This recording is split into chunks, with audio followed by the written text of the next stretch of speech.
Assalamualaikum warahmatullahi wabarakatuh. Selamat pagi, selamat berjumpa kembali dengan saya Murni Handayani dalam mata kuliah kewirausahaan yang pada hari ini kita akan membahas materi terkait dengan keuangan.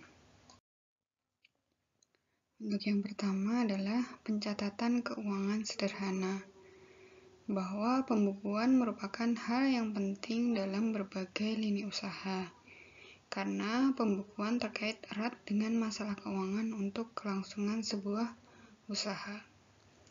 Membuat catatan yang lengkap mengenai keuangan, baik itu cash flow atau uang masuk atau keluar, catatan omset harian, mingguan dan bulanan, catatan pembelian usaha Anda. Tidak peduli seberapa kecil usaha yang telah Anda mulai, persiapkan pencatatannya dengan baik, agar suatu hari nanti usaha itu menjadi besar dan Anda sudah terbiasa dalam melakukan pencatatan keuangan sederhana. Berikut ini merupakan contoh pencatatan keuangan sederhana, bahwa di dalam pencatatan keuangan sederhana memuat tanggal transaksi, uraian, debit, kredit, dan saldo. Pada intinya adalah ketika kita membuat pencatatan keuangan, kita dapat mengetahui hal-hal apa saja yang kita lakukan di dalam transaksi dan pada tanggal berapa. Kemudian kita dapat mengetahui saldo dari keuangan bisnis kita. Cara membuat laporan keuangan sederhana. Adapun susunan atau tahapan membuat laporan keuangan sederhana dapat dilihat sebagai berikut. Untuk langkah pertama adalah melakukan checklist. Langkah kedua, pengumpulan bukti transaksi. Langkah ketiga, membentuk perkiraan atau akun. Langkah yang keempat, membuat jurnal umum. Langkah kelima adalah membuat laporan keuangan. 5 tips sederhana mengatur keuangan bisnis kecil Anda. Yang pertama adalah pisahkan uang bisnis dengan uang pribadi. Yang kedua, manfaatkan pihak ketiga. Yang ketiga, perlu membuat pembukuan terperinci dalam mengelola keuangan usaha kecil secara sederhana. Yang keempat, gunakanlah software. Yang kelima adalah berinvestasi. Di dalam perencanaan keuangan itu meliputi 1. Hasilkan target-target keuangan jangka panjang dan jangka pendek. Menetapkan imbalan-imbalan jangka pendek dan jangka panjang. Menetapkan standar efisiensi yang meliputi semua aspek operasi. Memeriksa kebenaran rencana dan merevisinya di masa perlu. Menganalisis rencana dan membuat perbandingan dengan standar yang sudah ada. Kemudian mengkomunikasikan rencana itu kepada karyawan dan menyiapkan tahap laporan dan pengendalian. Kemudian mendokumentasikan rencana keuangan yang menyeluruh.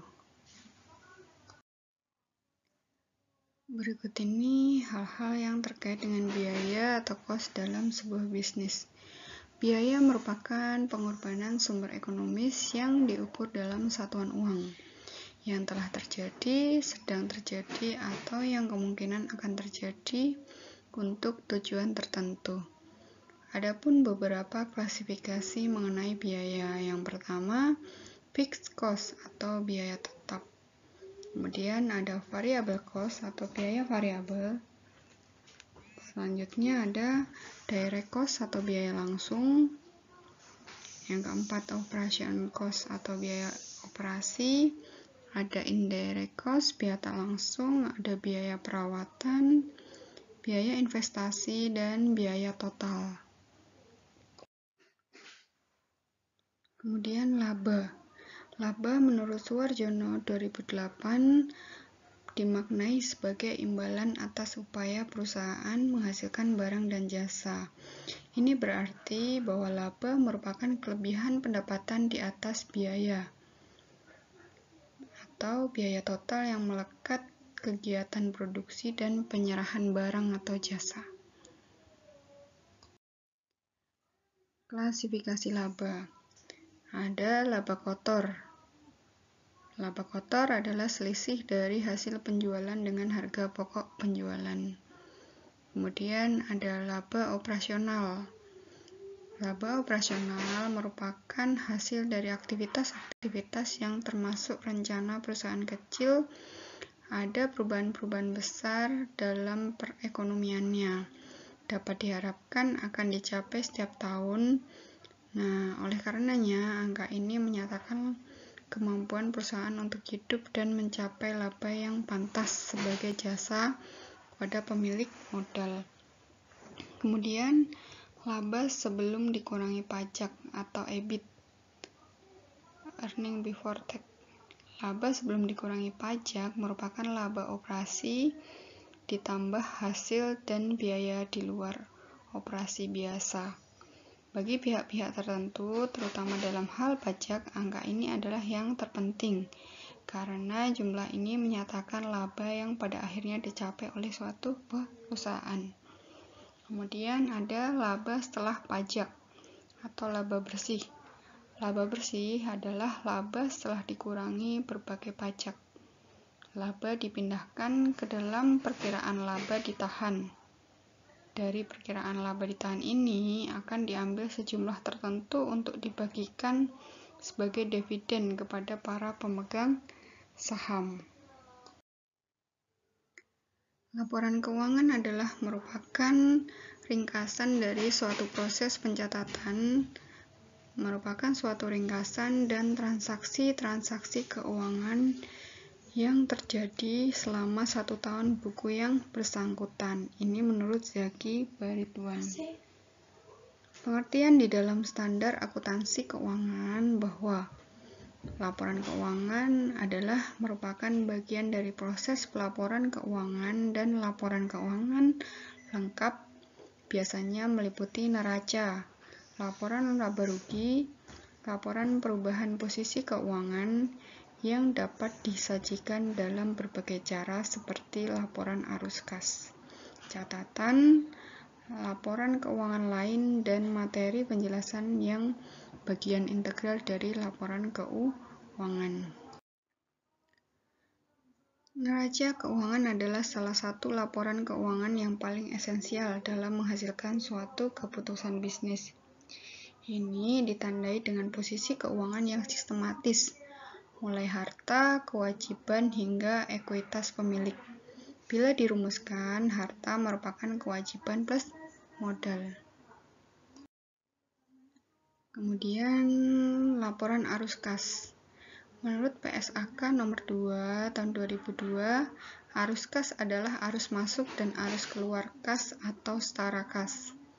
Laporan arus kas merupakan revisi dari mana uang kas diperoleh perusahaan dan bagaimana mereka membelanjakannya. Laporan arus kas merupakan ringkasan dari penerimaan dan pengeluaran kas perusahaan selama periode tertentu, biasanya 1 tahun buku. Kemudian ada juga yang dinamakan dengan titik impas atau BEP. BEP atau titik impas adalah suatu keadaan di mana jumlah pendapatan sama besarnya dengan jumlah keseluruhan biaya yang dikeluarkan, sehingga kondisi tidak untung atau tidak rugi. Berikut ini merupakan gambaran arus kas. Ada penerimaan kas, ada aktivitas usaha, dan ada pengeluaran kas. Contohnya, di dalam penerimaan kas itu berasal dari penagihan piutang dari pelanggan, penerimaan bunga dan dividen dari investasi, penerimaan kegiatan operasional lainnya. Kemudian ini terdapat aktivitas operasi, sehingga pengeluaran kasnya adalah contohnya pembayaran kepada pemasok, pembayaran untuk karyawan, pembayaran bunga dan pajak penghasilan, pembayaran kegiatan operasi lainnya. Kemudian terkait dengan aktivitas investasi. Penerimaan kas bisa berasal dari penjualan aktiva tetap, penjualan investasi yang bukan ekuivalensi kas, penerimaan kas atas pinjaman yang diberikan. Kemudian pengeluaran kasnya dalam bentuk perolehan aktiva tetap, perolehan investasi yang bukan ekuivalensi kas, pemberian pinjaman. Kemudian ada terkait dengan aktivitas pendanaan.